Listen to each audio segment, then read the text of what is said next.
Yaponiyanın Yokkaytı şəhərinin hakimiyyət orqanları otbiçən işçiləri 9 keçi ilə əvəzləyərək qurumun büdcəsinə təxminən $2000 qənaət ediblər.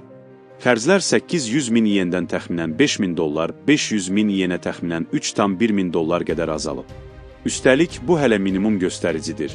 Çünki biçilmiş otun daşınması üçün ödəniş etmək ehtiyacı da ortadan qalxıb. Heyvanlar iyunun 8-də təxminən 4,7 kvadrat kilometr sahəsi olan ərazidə sərbəst otlamaq üçün buraxılıblar. Ehtimal olunur ki, onlar buradakı otları yeyərək göllərin ot basmasının qarşısını alacaqlar. Çünki sıx bitki örtüyü səbəbindən həmin göllər suyu saxlamaq və axıtmaq qabiliyyətini itirə bilər. Ərazini keçilərlə təmin edən Meymey fermasının nümayəndəsi Sücü Uyğira bildirib ki, bir keçi gündə 2 ədəd 90 litrlik səbət həcmində ot yeyir.